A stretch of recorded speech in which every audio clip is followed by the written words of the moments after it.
Good morning. Can I start by saying No, something? I was going to start. I would like first of all to say to congratulate the people who are here. I mean, you. I mean, how can you get up so early in the morning and get here? On a Saturday morning when it rains and so forth. For me, it's almost like last week's or last year's, I don't know what. I mean, I just... Ivry's a bit jet lagged. It's going well.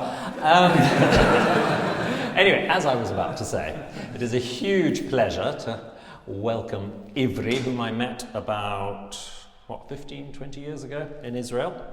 15 more. 15 more. 16, let's say. We'll compromise. And somehow I knew when he came into the room, I knew this man was going to be part of my life. And he has been ever since. We meet whenever we can. Well, you're part of my life, come on. All right. You talked me into it. And yes, something surprising happens every time we meet. A couple of times ago that we met was at King's Cross Station. And Ivry was going to take Eurostar back. It was the only chance to meet while he was over here. And we were sitting there talking. And suddenly looked at his watch and said, oh, I'm 5 minutes late, I booked a wheelchair. And so he went running off around the station. And I was running behind. He said, Ivry, they won't give you a wheelchair, stop running. Anyway. I actually thought of making a story, kind of a story, the man who ran after his wheelchair. But I didn't. But you must explain, I mean, I'm not taking a wheelchair because I can't walk. Did you see me walk? We did. Just I can't carry anything. I'm not supposed to carry anything. Anyway, so we thought we'd start by talking about your experiences here at the Wigmore Hall, which is where I first heard you in an amazing recital where you played the Kreutzer Sonata and sort of rewrote it for me with Anna Maria Vera. But your history here goes back a little further. It's really... Well, if you say I'm a part of your life, this is very much a part of my life too, I must admit. And I was living in England for quite a while, and I was during the worst and best in some ways, I mean great years, there were the war years, and I remember actually hearing here in this hall the first performance of the Amadeus string quartet, who are all buddies, it was friends of mine, and also the last year of the last winter of the war, when after they've tried the flying bombs, they found something better because those rockets, So either you heard them and you were alive, or you didn't hear them because you just disintegrated. And we were sitting here, and I heard the first performance here, anyway, of the two pianos from percussion sonata of Bartok, And at one moment when the percussion was doing that boom, boom, boom, boom, like that, there was suddenly boom! And then the whole hall kind of whatever, there was a bomb not very far from him, and everybody burst out laughing because you know what we say. Is it funny? It is funny. But it's extraordinary as well. Don't think they'd do that now. They Yes. don't laugh at concerts anymore, yeah? Well, they do, but not for quite those reasons. Yes, so you were living here in London. You went on a date with my mother. Yes. He's telling me this story. I told him, please bring me a picture of her. Oh yeah, I forgot. Anyway, he's very gallantly forgotten that. But she always remembered it. He's my son. If she were pregnant, if she'd been pregnant for 15 years, it does happen. What else? So anyway, but let's go back to your earliest years. Yeah. You were born at quite a young age, I understand, in Israel, in Haifa. Yeah. And then... On Mount Carmel. Oh. I'm a Carmelite. You're a Carmelite. And you started the violin also at rather an early age. Yes, I was a precociously retarded child. Still am. Yes, I wasn't going to say. And then, am I right, you came to the attention of Bronislaw Huberman? Mm-hmm. How?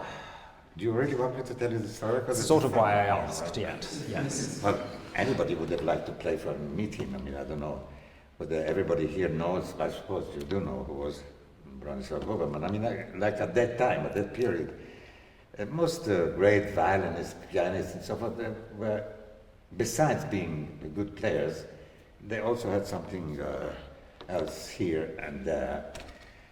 And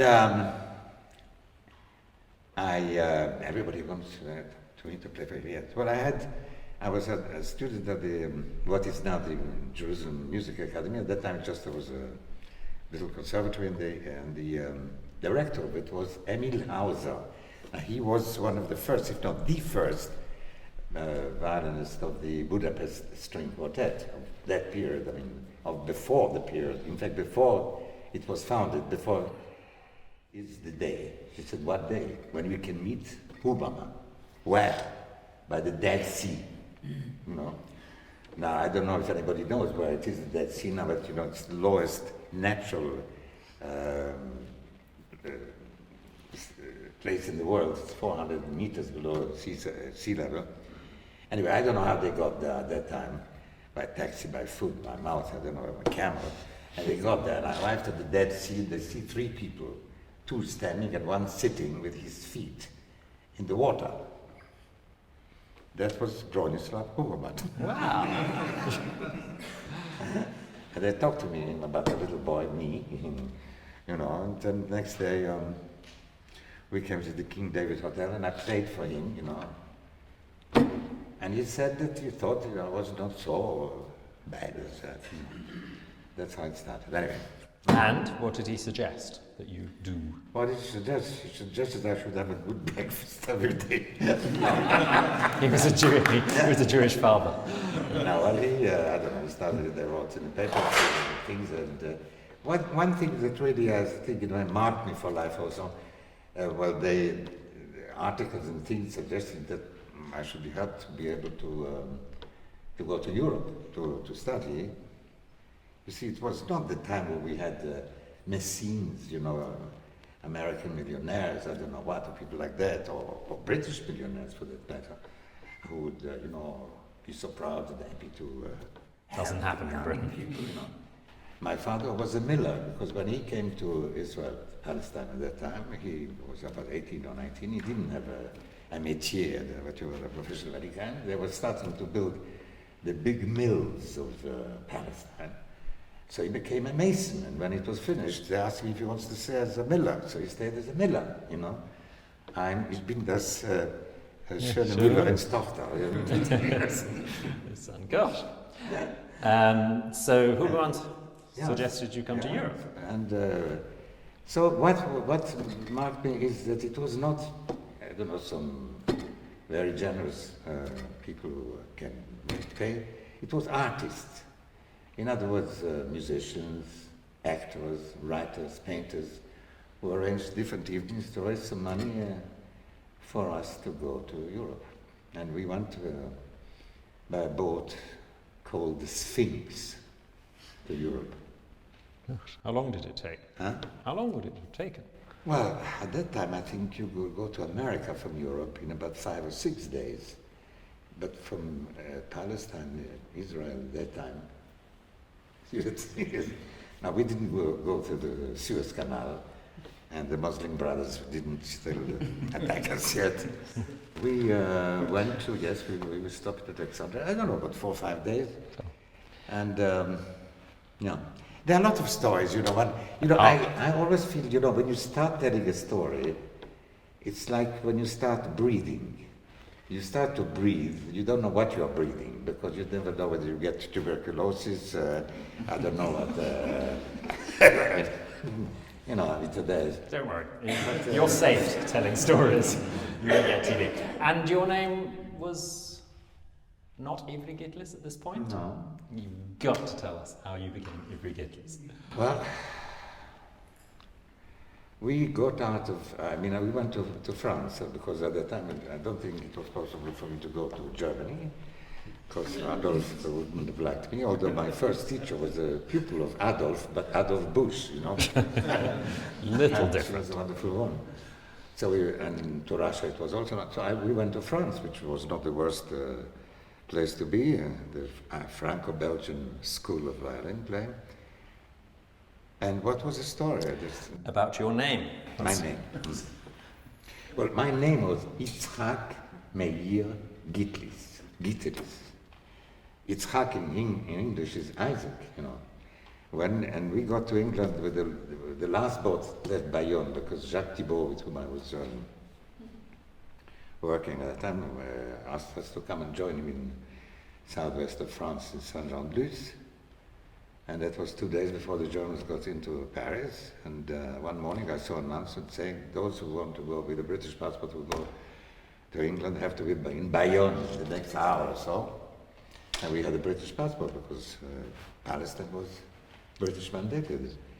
And we got there, and that was the last boat to go. And the boat before the one after was Torpedo. We got to London, and everybody said, you should change your name.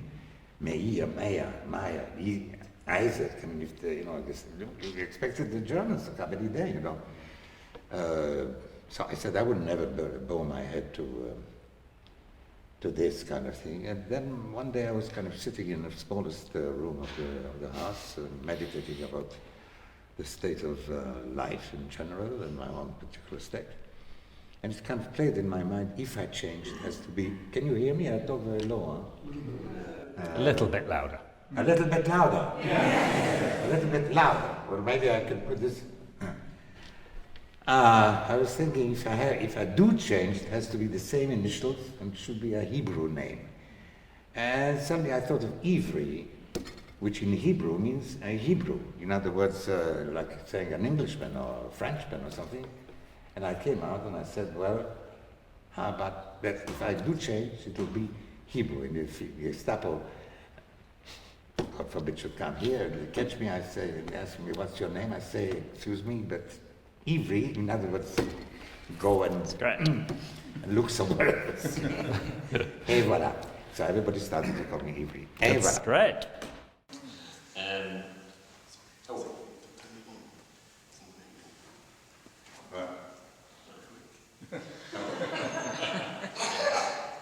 Did it ever happen to you to Wigmore? It wasn't awesome. Nice. I think it's working. It's working. Can you hear me now? You mean all I said before is for nothing? You didn't? No, shall we repeat it again? No, because I heard it. I'd be bored. Okay, so you were studying in France with Thibault.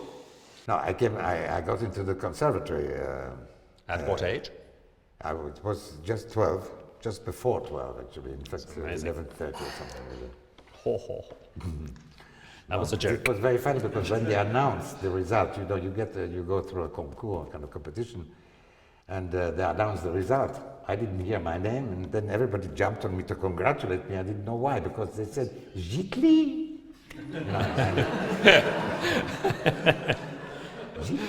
Gitlis. And I wasn't Ivry yet, anyway. And so, with whom did you study at the conservatoire? Do you think you can study anywhere by anybody really? Yes. I wonder who was the teacher who was studying something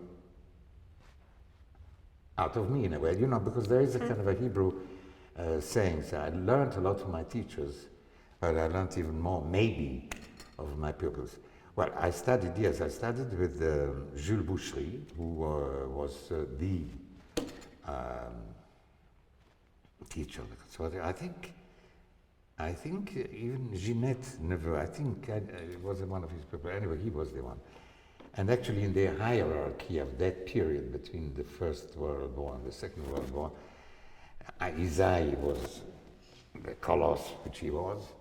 And under Isaïe there was Thibault, and they called him Mademoiselle Isaïe. and then under Thibault there was Jules Boucherie, who they called Mademoiselle Thibault. So that was like... no, not any personality. Definitely not. Just a kind of a... Okay, and so then you went from Boucherie to Thibault? Well, after that, really, you're putting me back into, how can you take... So I went from this one to that one. It's like taking the subway, and then the first station, second station. I don't. Exactly. Well, after that, I finished the conservatory. Which I finished when I was 13. In fact. 13. So you did it in a year. But actually, I was at that time you could get the first prize in the first year. Wow. And everybody expected me to have the first prize, except that a few days before the concours of the end of the year, they told me you have to sight read in public, and I never sight read anything. In fact, I'm sight reading you now for the first time, you know. And so I had to, for a week, they made me sight read, and of course they put your pieces of music with every bar is a different thing, and so I had to stay another year. But then I went actually to Spa in Belgium to spend the summer with a great teacher, really, who was a great teacher, because UNESCO or Thibault were not teachers. No. They were like, I don't know, if you find yourself on the top of a mountain or anywhere somewhere in a beautiful scenery, you get impregnated by it, you become the scenery in a way, if you feel it really. And that was them. But the great teacher was Karl Flesch.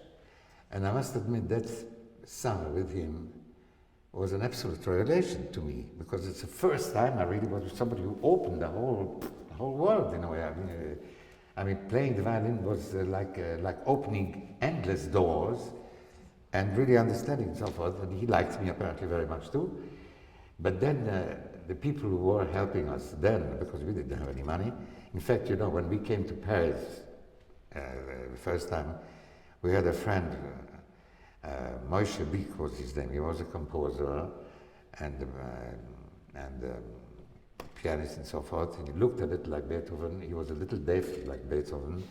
And we in Israel, when we were there, we all shared a big apartment, you know, together with him and his wife and so.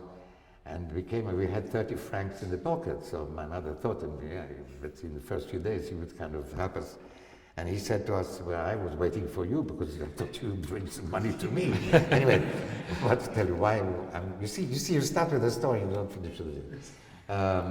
So we couldn't go to London because the people who were helping us said, oh, you're not going to London to study with the German school of music and lose all this finesse of the French. I don't know. So I spent another winter in Paris, which was in a way a loss of time really. But then I went to have to work.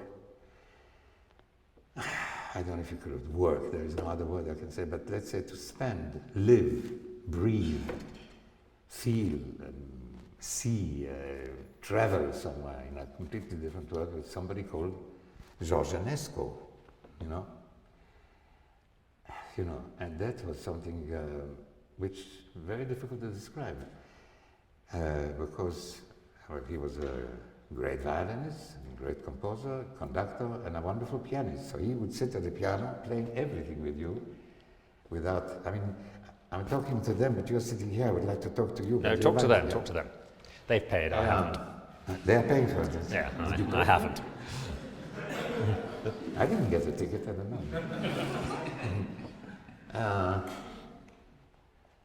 And in a way, I think he was the one, in some ways, that impregnated me somehow the most, because it was not teaching, like telling you should do it like this or like that or like that. Can you hear me now? It's all right? He lived it, and you lived it with him. And so I had, I must admit that now I realized that I was, well, I don't know, lucky, but privileged in a way to have spent time with people like him. And Jacques Thibault was a great artist, and we went and spent the summer in Saint-Jean-de-Luz, where he had a villa called Villa Zozico, something like that. And I would come to him at about 11 o'clock in the morning, like now, you know? But it was summer, and it wasn't raining. And he would be kind of wearing a sort of a slightly, old kind of house gown of some kind. He would have a cigarette hanging from his mouth. Maybe he had even a small, nothing of whiskey or something like that. And we would have the violin practically hanging from there and play. And that was the lesson. Because, people tell me you should play like this, like that, or this, I mean this, or here you should do a little pianissimo that goes to a crescendo, and then a little bit. He just plays. I tell you, may I just divert from it, because my first really, well, sort of record, I mean, was the Albenberg violin concerto, and with it, the Kammer concert, you know, the one he wrote for the 50th anniversary of Schönberg, which is a wonderful piece and so on. And I was to record this one with a conductor whose name I think Harold Robbins, I think, because his real name was Rubinstein or something like that, or Bernstein. No, Bernstein, yes, Burns was his name, Harold Burns. Yeah, Harold Robbins is someone a little different. Yeah, I know. No, Harold Burns, yeah, but his name was Bernstein, but he didn't want to make any concurrence, what you say, sort of, to the other Bernstein, you know. So he called himself Burns. But anyway, he was in somewhere, I was here in London, and he would send me letters, long letters, pages with numbers, you see, saying for them, and he had a slightly German accent from before, you know. And he would say to me, you know, in the bar 345, we should think there should be a slight crescendo which comes to the bar 496, and then pianissimo, you know, and then bars like that. And then next week I would get another letter saying, I've been thinking about this bar. Maybe you should not do it like this. Like, anyway, when we came there, we just played it. But I must say also that at that recording, imagine who came to see us, was the widow of Alban Berg. I mean, she was much younger than him. And of course, he was dead by that time, too. So she was younger. No, I mean, she was alive. But so that's a Thibault lesson. What was a UNESCO lesson like? What was a lesson with UNESCO like? Well, as I say, it was a living experience. It's like breathing good air. It's like feeling something nobody should explain to you, because when you have a man like that playing with you, and I had the wife of one of my teachers, who was a very fine pianist, and was playing with him concerts and so forth. Céline Chaillet-Richer was her name. She came to the lessons, she noted everything he said, and I had a poem by Chausson, the Brahms concerto, the Beethoven concerto, the sonatas, Bach sonatas, and so forth. Everything was, unfortunately, all the different changing of addresses, marriages, divorces, and funerals, and I don't know what. I mean, and you lost them. It's kind of got what you're telling us. So I would leave some luggage. I know that a great friend of mine, I don't know whether she's still alive, I left about two great suitcases full of things. I don't know what they are now and so forth. And so, but I mean, what was it like? Like nothing else. Like nothing else. If if somebody Rachmaninoff would sit here, would you ask him how he does the passage? I don't know.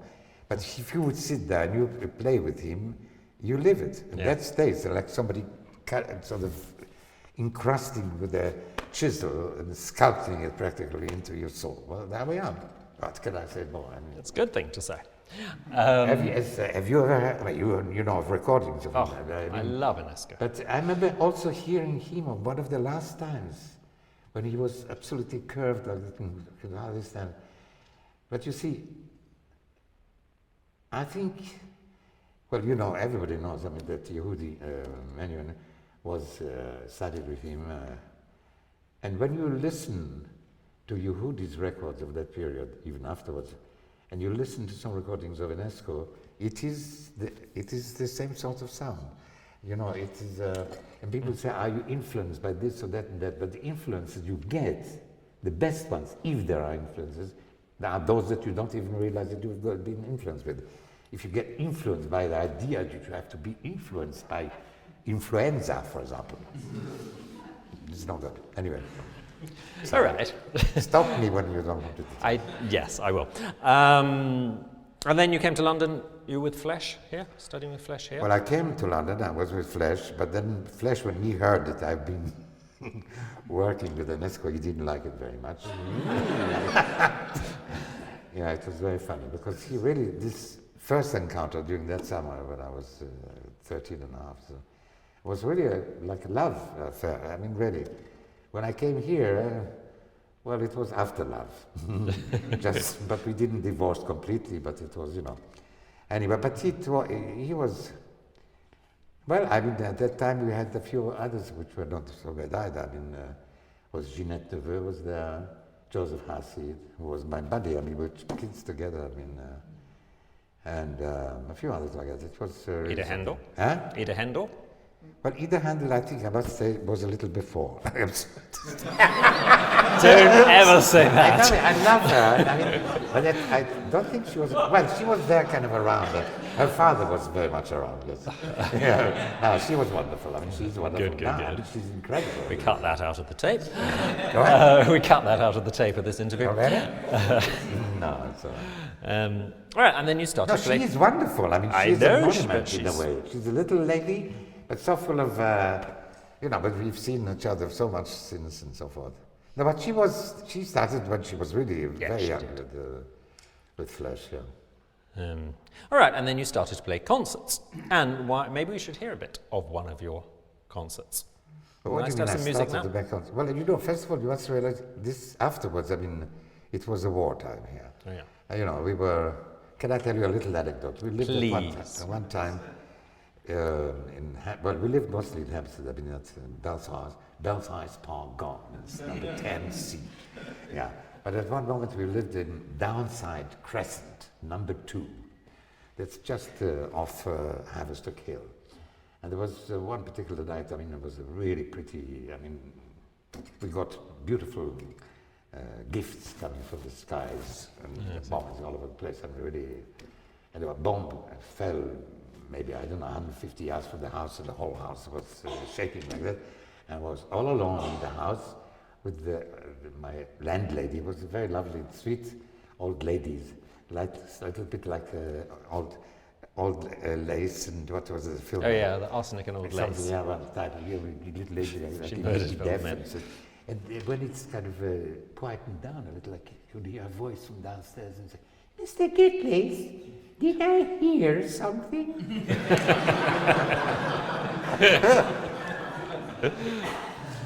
But I would like to say that it's not nostalgia for this time. I mean, for God's sake, and I don't wish anybody to have this kind of thing. But when you are in it, you don't feel, I mean, at least the danger. I mean, the dangers, I mean, you just walk in the street, it's dangerous and now.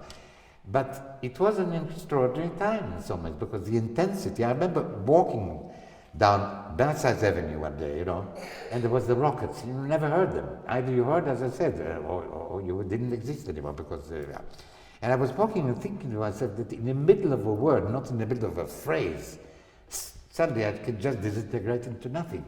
And it gives such intensity and density to every moment that I thought to myself, really, you need a war to have that sort of thing. But in a way, that's what you do when you play. I mean, I must tell you, you talked about the first time I met him. I met him in Israel. I didn't know him yet at that time. And I went to the concert because two friends of mine were playing. I mean, and suddenly I hear this thing here, sitting here, and I just, it was unbelievable. Like a bomb falling. Thank you. What? Like a bomb falling, thank you. Like a what? A bomb? A bomb. A bomb. Yes, a bomb. Thank you very much. All right, why don't we hear you playing a bit? This is... not live, the recording. Don't worry. Sibelius Concerto, and this is your debut with the New York Philharmonic? Would you like to hear about that first? Sure. Set us up. I won't say a thing. Anyway, but that was... but which version did you have it? There's the Cell. one? Huh? Cell. The Cell one? Yeah, well... Oh, you are laughing. You must know what I'm going to talk about. Does anybody know really what George Sell was? I mean, well, he was a great conductor, but he was a very... could be a very difficult person. I must say he was very charming to be before the concerts, before the rehearsal, I mean, in a way. No, don't worry. The concert was pretty good. What? How old were you at the time? How old was I? I was younger. Notice I have not mentioned in my age or years. Don't tell me. No, I was in my late 20s or something, anyway. But I came to New York. That was my debut concert. It was Saul Hurok, he was a legend of impresario, wrote me that. And two of the concerts debut was New York Philharmonic, George Sell conducting, and Philadelphia Orchestra and Albany conducting. So George Sell, New York, was Sibelius. So I went to, he invited me to his hotel, we talked a little about the concerto, and he liked it very much, it was very nice. But when he was in front of the orchestra, he was like Dr. Jekyll and Mr. Hyde, or vice versa, because they hated him, and he knew that. So he would bring it out of the soloists. He had two great friends, was Enrica Morini, he was a great violinist, and Rudolf Serkin. And he made them cry in front of the orchestra, treating them like nothing imaginary. So he was like that, but I was warned about it before, so anyway, when I finished the rehearsal, the whole orchestra stood up and so, what do you want to know? I think maybe we should hear a bit of it. Should I? This is from a broadcast. Ivry Gitlis, the young Israeli violinist, is before the orchestra here in Carnegie Hall. And with George Sell conducting, they perform with the Philharmonic the violin concerto in D minor by Jean Sibelius.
Amazing. Now, may I say something? I mean, when I listen to it now, I don't play it like that quite now and then. You must realize, I mean, really, when you think, look, playing the first time, that was the first time I played this concerto in public. First time. And I learned it about 2 or 3 months before. I recorded it because when the idea was that I was going to play with the New York Philharmonic, I mean, all the other violinists, the great violinists of that time, like Francis Catti, Heifetz, Isaac Stern, I don't know, Milstein, all had already the choice of their concerto. And there was only the choice either between the Mozart concerto or the Sibelius concerto, and they thought it would be better Sibelius because Mozart, no matter what you do, no matter how wonderful you play, there will always be somebody who tells you that Mozart didn't mean this. You should play it like that. Anyway, so I learned the Sibelius, And that was the first time I played it. And I'm playing it pretty fast here. It is quite fast. And a little too fast in my song. But and besides, but I will also say this, like a recording in general, but was not a recording, it was a public performance of it. For a public performance, I think it's not too bad, really. But amazing. Yeah, but you see, we tend also to think that what we hear in a record, but this is one performance, and God forbid that anybody plays exactly the same way every time. Right, before we move away from Carl Flesch, I just want you to play a recording. I just want to hear what you have to say to it. This is not you. This is another violinist. We have.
Because I know he was a great friend of yours. That was Joseph Hasid. And his playing reminds me of yours. His playing reminds me of yours somehow. Well, some closeness. So, I'm sorry, for those who don't know, Joseph Hasid is a very tragic story. He had a complete breakdown. He died at the age of 21, I think. No, a little later, about 25 it was, but I mean, he died after being about 5 years in so he never played. Institution, and then they decided to operate on lobotomy. As I said, the operation was successful, the patient died. I mean, he was nobody knows how anybody develops later and so forth, but had he lived, I presume he would have been perhaps the most extraordinary violinist. And he was a great friend of yours. We were buddies together. We used to have games. Like one of them was to see who can spit farther. Great. Yeah, so we would stand up like that. But we had other games too. I mean, for example, to listen, to try and hear the note you're going to play, to hear it so absolute from inside. Not that it comes from outside, you're not trying to make a note or something, but really just, it's so strong that at one moment or another it cannot do anything else but come out, and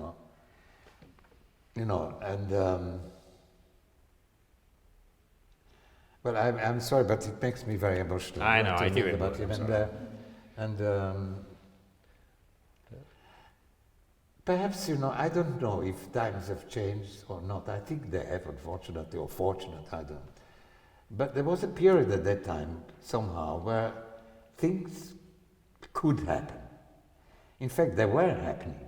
And in fact, they had no time table of happening. They just were happening in some ways. And like sometimes I say to my younger colleagues, you should try stop breathing for about an hour or two, and then you find out what it does to you, you know. But then after... Which young colleagues? What? I wonder which ones. No, just, you know, then after a few seconds or something, they can't help it, but they breathe. That's the way it was, in a way. And when you said, you know, my teachers, of course, I think the word, I'm sorry to say, the word teaching, in a way, is the false thing, because who is one to tell you or anybody else that's the way to do it or not? This is somehow, to me, I mean, that's the way I feel. I mean, if you have something to say, say it. If the other person understands it or gets something out of it, maybe get something completely different than what you said, in a way. I think when you sort of say teach, I mean, to me, it's not a blah blah thing, but you learn. I mean, if you learn, then the other one learns with you, perhaps, and vice versa. You know what I mean? Or do you? I think, but if you don't, please tell me. You know, but that's the thing. And Joseph. Very special. Yeah, and so was Jeanette Verve was there. I mean, you know, I have pictures with her and him, and yeah. I don't know. There were periods there we were living in Goldhurst Terrace, I think, or something, and you know, you were sitting in the garden listening to the probs or something, or there were some BBC concerts with a certain conductor who was quite talented, actually. He was Italian. I don't know, Arturo. That's right. Tosca Nina. Nina. Yeah, and you were sitting listening to the concert, and you know, I mean, I don't know. If you go to today, you have to go to a concert because otherwise you won't listen. I mean, no, I don't know. It's something. I mean, golden moments. Huh? Golden moments. Golden moments. I mean, the whole. For example, I don't say that I was right or wrong, but I mean, I spent those years of the war and afterwards for a long period all by myself, actually, without a teacher, so to say. I had one or two friends here. One of them was Karl Haas, you know, who was, he was the first one to have a Baroque something like that. And the other one was Herbert Lichtenthal, was his name. I suppose nobody here knows that name. Actually, when you asked him, what's your name? So he would say, my name is Herbert Lichtenthal. You know, like this. He was a Jewish musician, conductor, composer, who was a refugee from the Nazis in England. And before the war, he was the music director of the Max Reinhardt Theater in Berlin, you know. And he didn't have any money, I didn't have any money. I had actually quite a large apartment in somewhere because, I mean, you know, it was pretty cheap at that time. And I don't know what, anyway. And you would come to me, he would bring the bread and I would probably provide the butter or cheese and vice versa. And I learned with him music phrasing, what it is. You know, I learned incredible things. And I have the one score which is left, on which there are markings of flesh and of Herbert Lichtenthal. Yes. That's a Tchaikovsky, the piano part which is Tchaikovsky. Yeah. That's the only, and I keep it like a treasure. But I heard about a teacher. It was Tasso Giannopoulos, who was Thibaut's pianist for 30 years, and he played with everybody, Yehudi, Casals. He was a close friend of Milstein, who was a very good friend of mine afterwards. And he told me about that teacher with whom Yehudi was working actually for 6 years. His name was Theodor Pashkos. You never heard of him, of course. I mean, nobody did. And I met him in London, and I decided I must go and work with him. You know, I needed to, I don't know, because I was all the time by myself, and I wasn't sure was I right or wrong. So I rented my apartment to a friend, practically for nothing, and I had one or two things I sold. I got myself a ticket to go to the States in the lowest cabin there, I don't know that. And then when they heard I played the violin, so they asked me if I would make a concert, so they put me in a higher class a little bit, you know. And I lived in New York, And I was so much in a hurry to go that at that time you needed a return visa. I forgot to get one to get back to England. So I spent my first night in America on the boat. I imagine actually and the boat was late coming into New York. And we arrived actually towards the evening with this incredible sight of New York with all these lamps, and it looked like a Chinese lampions and so on. And on the deck, I was standing next to a great pianist called Clifford Curzon. Wow. Watching this job. Anyway, I spent the first night on that boat. The next day, I was taken to Ellis Island. Oh yes, it's wonderful. No, but I tell you, and I managed to call my teacher, but I didn't have 20 cents. Somebody lent me 20 cents for the telephone. I wanted to have the address of that person to give it back one day, but anyway, they left. And I called him, and I just had the time to tell him that I was stuck on the boat and must do something about it. Now, Yehudi was working with him at the time, so he called Yehudi, was leaving next day for Europe, and Yehudi paid the bail of $500. Wow. And next day, I was taken out of Alexandria, which I was already a little sorry, because when I was there, you can't imagine, there were thousands of people there, but they were incredibly interesting people. I mean, it was, the period of McCarthy, I was told that even Toscanini and Sigeti had problems like that. Can you imagine? Yeah. So I would have loved to stay another few days, but anyway. And anyway, what's Talking of staying, oh God, I've just seen the time. I'm going to hurry you over to Paris, where you decide. Why did you decide to go and live in Paris? Strange decision. Yeah, it's strange. Very strange. Well, maybe it's not a decision. Maybe it's unfair. Anyway, the thing was that I was there as a child, and in my kind of mid-30s or late 30s. I was married to my second wife. I'm sorry to tell you. Not as sorry as she would be. A friend. You heard what he said? Not as sorry as she would be. How do you know? I can imagine. Anyway, she was very nice. And I thought it would be nice to live in Paris as an adult, more or less, So we moved into Paris for a while, never thinking that... and then one thing or another, of course, we got... also divorced. Congratulations, Mazel Tov. But she still calls me now from time to time from New York and says that she still loves me. What can I do about it? Well, you can confide it in your closest friends for a start. Well, you are my closest friends. What would I do? What would you do without us? What would we do without you? Sure. Let's put it this way. Now, I want to ask you about some people with whom you worked in Paris or wherever. Slightly unusual for a violinist. First, Marcel Marceau. How on earth did you get to work with him? How did I get? I don't know about how I got to him. I mean, you don't have to get to him. You don't even have to talk to him. I met him at that period, and we became very good friends. In fact, there is a sketch where he does imitations of playing the violin, but he worked it with me.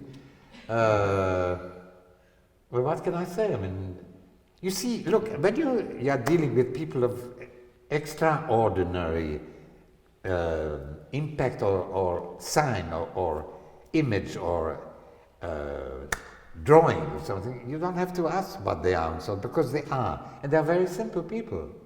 I mean, if I told you some of the things Marcel would tell me, I won't tell you because they're very personal things. I mean, you don't think you are here in front or with somebody.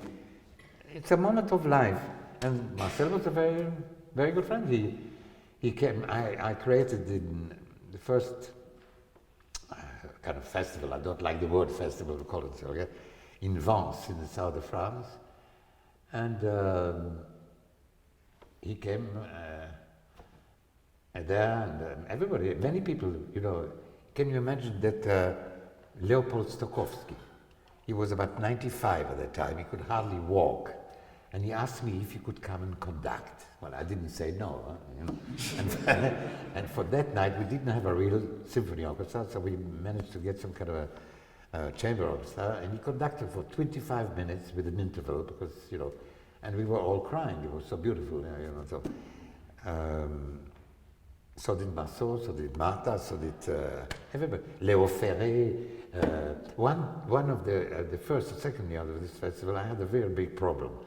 I mean, besides the artists who were previewed, there was also Yves Montand, Léo Ferré, and Michel Legrand who were supposed to go, and I didn't know how to fit them in. Thanks God, Michel, he was stuck in Greece because his boat he came next year, and Yves Montand was not only ready to come, but wanted very much to come, but he wanted to rehearse with his pianist for at least 10 days before the thing. And his pianist fell sick in Spain, so But Léo Ferré, I don't know if anybody knows Léo Ferré here, but he was a great artist. But I mean, Stéphane Grappelli. So you played with him. Yeah. That's right. Yeah. And you acted in a Truffaut movie, the story of Adèle H. Yeah. How did that come about? There must have been actors in Paris. How come you got to play? What do you mean, how did I got to play? Why not you mean? I wasn't alive. Yes. Huh? What do you mean you weren't alive? In 73 or 4 you weren't alive? Come on. I was a bit alive, all right. I was Come 14. on. All right, I was 14. Were you? Anyway, no, but I mean... You were 14 once? 73, I was. Don't say. Yeah, but you got to play, and you're brilliant as a charlatan magician in the story of Adèle H. by Truffaut. With Isabella Gianni. No, I did a few films as an actor, as a matter of fact. And actually, Claude Lelouch wants me to play in his next film. He says he made a very beautiful part for me. And of course, professional actors, they don't like it so well because, I don't blame them. How did I come? First of all, I if I had any power politically anywhere, I would make everybody spend some time in acting, because I think this is much cheaper than going to a psychiatrist.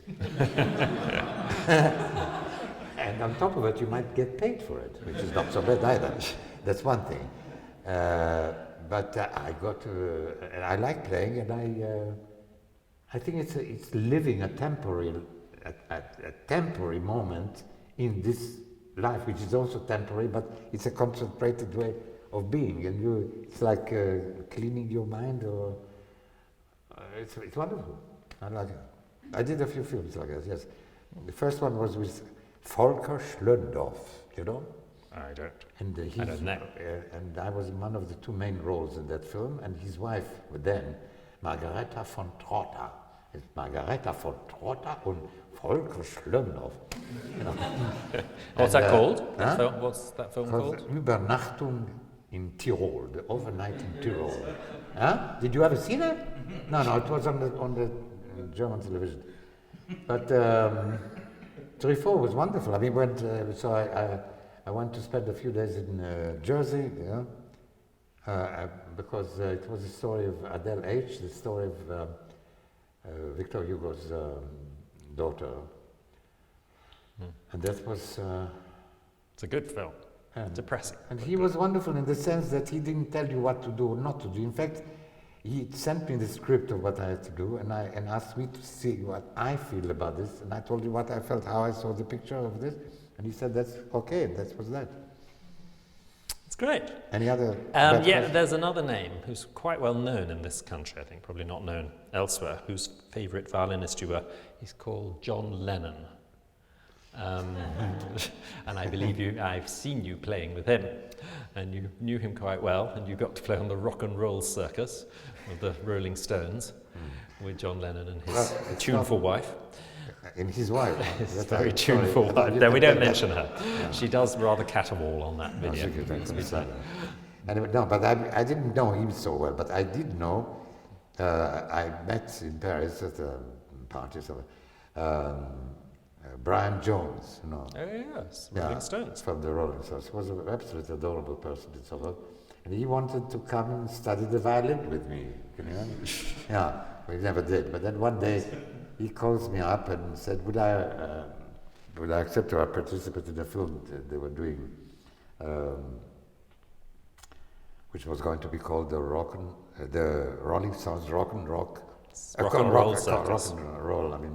Circus, yeah.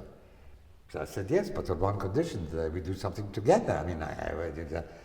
And actually, also Julius Katchen, who was a great pianist, was also invited. Oh. Anyway, so I came, And I think that I played, I don't know, part of the first movement of Paganini concerto. And afterwards, the most wonderful thing would have been to film what was going on behind the scenes while waiting for us to get on. There were the Who's, Taj Mahal, all kinds of groups, and there was Eric Clapton and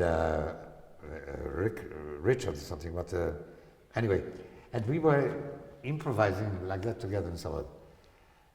And then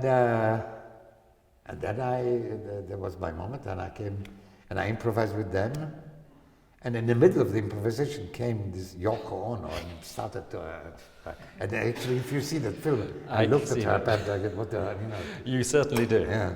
It's quite funny. Yeah. I think my sister Annette watched it and had Really? tears of laughter streaming down her cheeks at your looks. Gosh, we better have a bit. Oh, we're running out of time. This is terrible. That's There's good. More to get through. It's not good. I want to ask you about Africa and UNESCO, and I want to ask you about Martha Argerich, and there's no time, but let's hear. Shall we hear either Tchaikovsky or Paganini? You choose a little bit. I don't know, which version of Tchaikovsky? That's the recorded one, yeah. Whatever.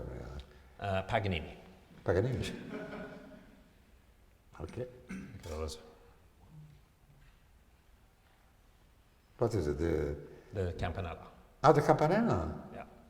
I hope it's good, but that's a live recorded.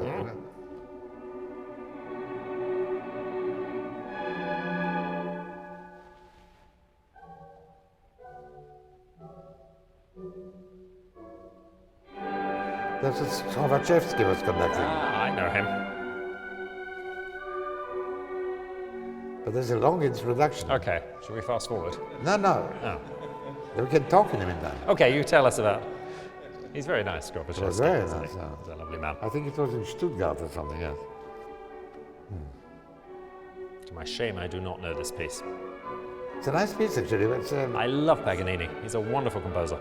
well, I'm glad you said that. You know, to me, it was an incredible, a revolutionary. He really, I mean, can you make it a little less loud? Well, Until he comes in, then until switch I it up. come in. No, I little look at the ears, so we wouldn't know. No. Now we don't hear anything. A little louder. So, Yeah. Paganini. Paganini, I mean, I think, you know, you can live a development and you know, there's Tartini, Viotti, I don't know, but Paganini was not developed at all. It was a complete break. There was before and there was after. I mean, he wasn't, you know, I don't think he was conscious himself. He just was something else, you know. And I think the whole writing of music was influenced afterwards for the rest. I mean, I don't know if there would have been Debussy or even Wagner and so forth in the same writing. You know, it's completely, you opened up such fields. I mean,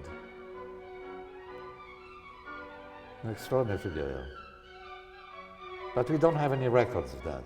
No. You've never played him. You've never acted as him. Huh? Have you ever acted as him? Well, it's very funny. There was a project of making a film of Paganini with what's his name? I have a blockage now in my head. I wanted to say his name, and well, he was had a lot of trouble lately with Polanski. Polanski. That's right. Sorry, he was a very good friend actually. Became a good friend, and then it was dropped. I mean, because well, that was when he had, you know, his wife was killed. I mean, it was so it was, but he was very advanced. Up. More.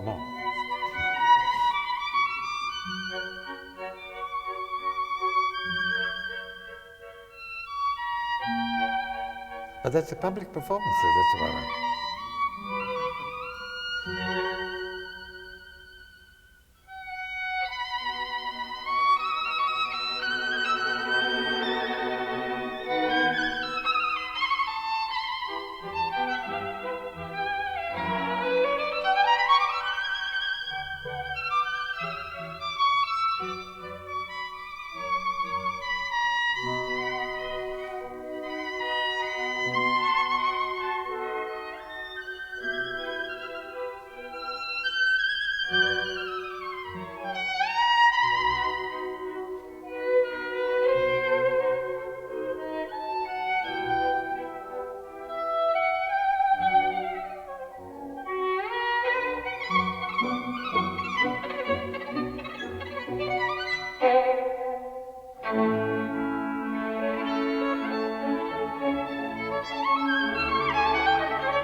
Unfortunately, but I can fade out.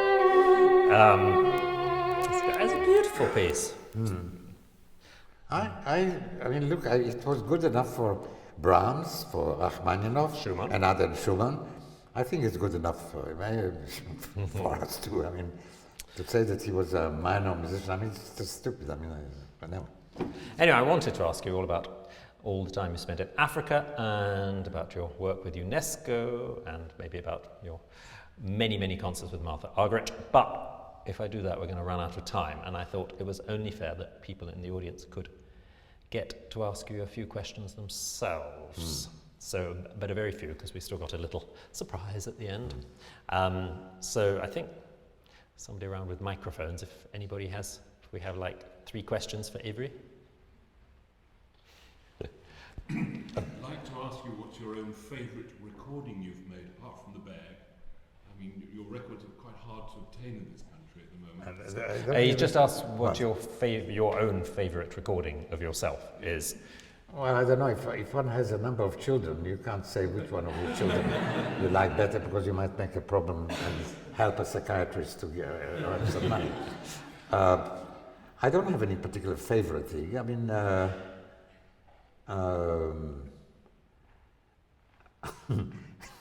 sorry, but you see, one thing brings another thing to mind. I mean, every time I went to Vienna, because I did some recordings in Vienna, I would come 2 or 3 days beforehand to kind of have time to practice a little and so forth. And the conductor who conducted me for the Tchaikovsky concerto, actually, was a man called Heinrich Hohlreiser.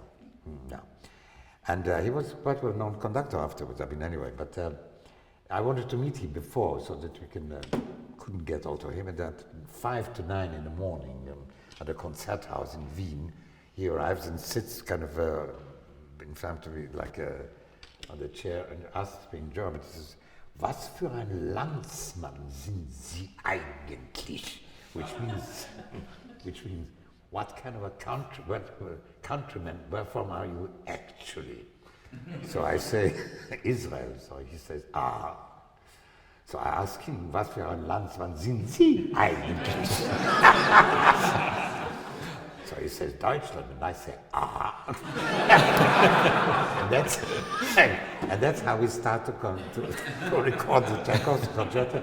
I was supposed to do also the Mendelssohn concerto with him afterwards, and I just said, thank you very much, and it was Hans Warowski who came.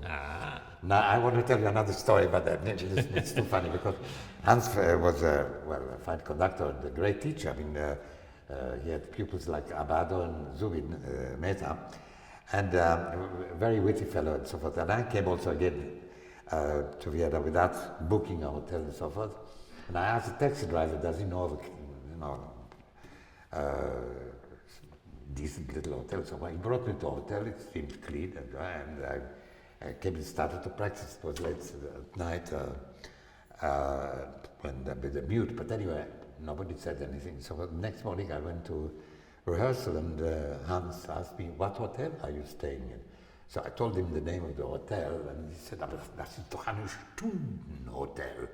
Sorry to say, it was not. It's a hotel for the hour, if you know what I mean.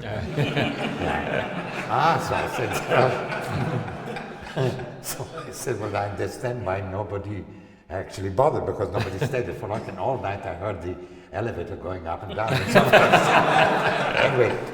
If it was the elevator. So that's the answer to your question. One of your favourite memories. apart from this morning. One of my favorite memories is a certain loss of memory. But I mean, my favorite memories. It's really very difficult to say. I think simply, in a way, the moment. Well, the moment. Is this a memory? I don't know. I thought that only recently, I don't know, you think of all kinds of things, I don't know, suddenly people talk about the present now. What is the present actually? I mean, what is it?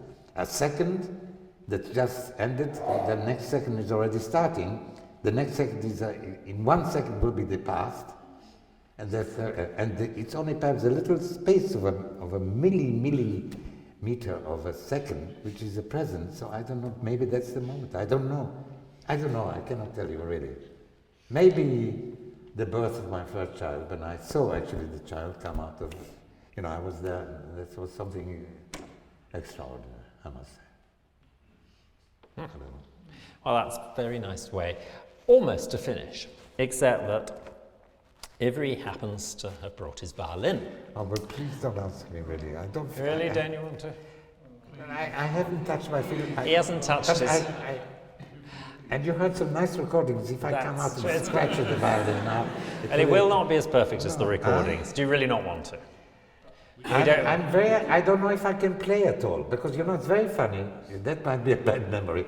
When I don't touch the violin for a few days even, I don't know if I can play the violin anymore. It's a very strange feeling, really.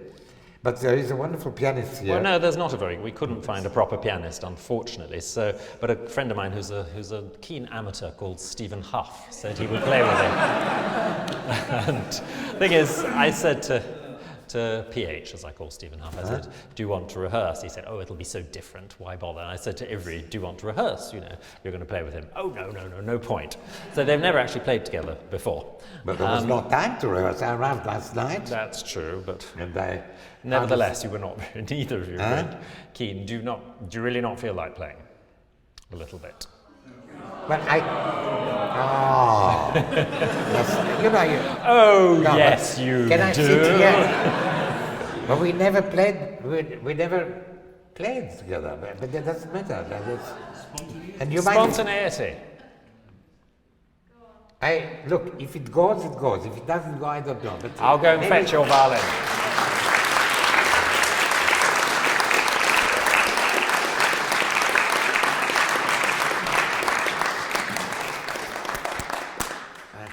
Really, I have absolutely I have no feeling here, so very, very difficult. I just came back from Japan a few days ago, and I didn't touch my violin. Actually, I haven't touched my violin for the last 50 years, but anyway.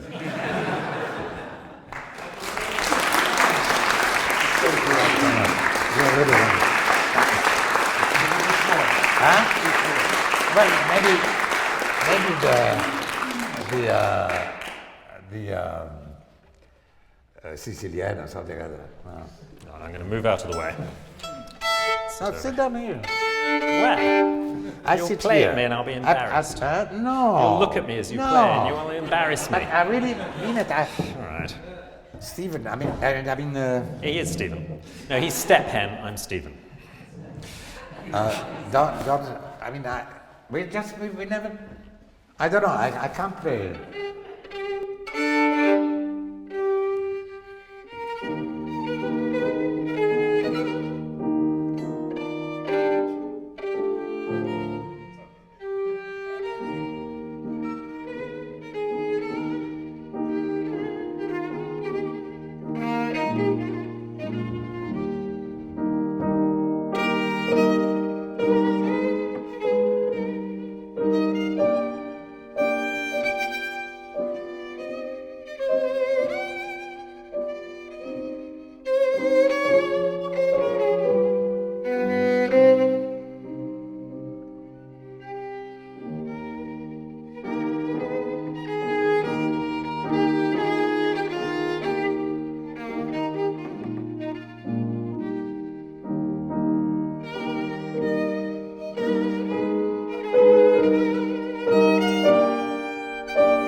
I really can't. I mean, I don't feel my fingers.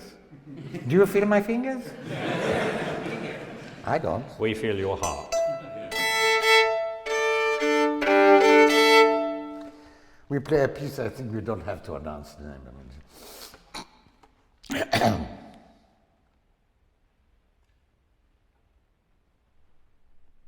That's beautiful. Isn't that wonderful? Silence like that. Just a moment. The piece will be even more wonderful. Huh? Can I just...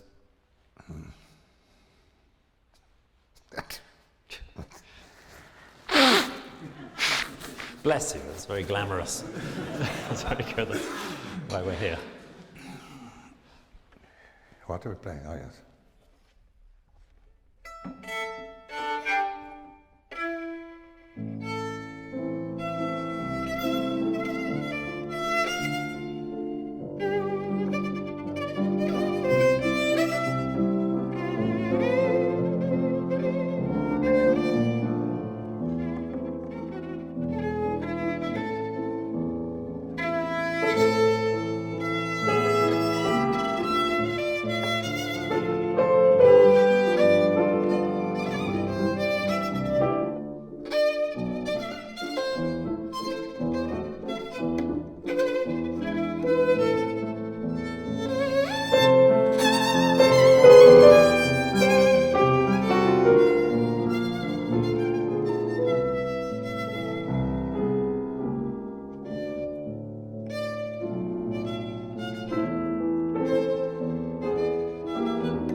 Where are we going? I don't know where to go. I think you're going very near.